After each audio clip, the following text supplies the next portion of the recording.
ඉතින් සුබ දවසක් හැමෝටම ඇත්තටම මෙන්න මේ පద్මරාගයක කතාවක් තමයි අපි කියන්නේ යන්නේ. ඒ කියන්නේ මෙන්න මේ මොකද්ද ඔයාලා මේ දැක්කොත් ඔයාලට මේක පద్මරාගයක් කියලා හිතන්න පුළුවන්ද? බෑ නේද?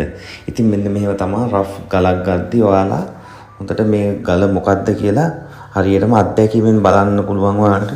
මේක කාලයක් යද්දී තේරෙනවා මේක පద్මරාගයක් කරන්න පුළුවන් වගේ පේනවා ඉතින් අපිට. අන්න ඒකින්ද උඩ සිල්කි පටි දෙකක් වලට පේනවා මේ දැන් අපි ඔබ පොලිෂ් කරලා තියෙන්නේ. මෙහෙම තමයි මේවයි ගලක් හදද්දි ඉස්සලාම මේවා කරලා පොලිෂ් කරනවා මේ විදිහට අපි. ඒ පොලිෂ් කරාම මෙන්න මේ විදිහට දැන් පේනවා සිල්කි පටි දෙකක් තියෙනවා මේකේ. ඉතින් මේ සිල්කි පටි දෙක අපි ලංකාවේ ඉන්න ප්‍රවීණම දක්ෂම බර්නර් කෙනෙකුට කියලා මේ උඩ තියෙන සිල්කි පටි අරිනවා. ඉතින් එන්නේ සිල්කි පටි ඇරලා බර්න් එකකින් ආවට පස්සේ දැන් ඔන්න ඔයාලට මෙන්න මේ වන්න මේ වීඩියෝ එක. මේ තියෙන්නේ සිල්කි පැටියල අන්න එතකොට මේකේ තියෙන පින්ක් එක ඇවිල්ලා තියෙනවා. පින්ක් එක ආවට මේකේ යට තියෙන ඔරෙන්ජස් කියන්නේ ඔරෙන්ජ් ගතියක් ඒක ගන්න අපි කට් කරාම මේක එනවා. මොකද අපි ඒක ගල බලලා තමයි තීරණය කරන්නේ.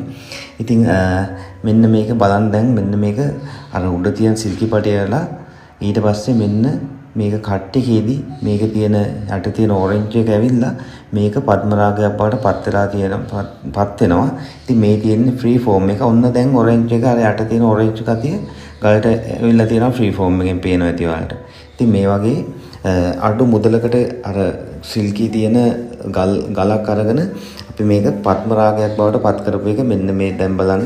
ඔන්න ගලේ අවසානය. ඉතින් ඇත්තටම හිතා ගන්නත් බෑ මේක අර තිබුණ ගලද කියලා. ඒ වගේ ලස්සන පద్මරාගයක් බවට මේ ගල පත් වෙලා තියෙනවා.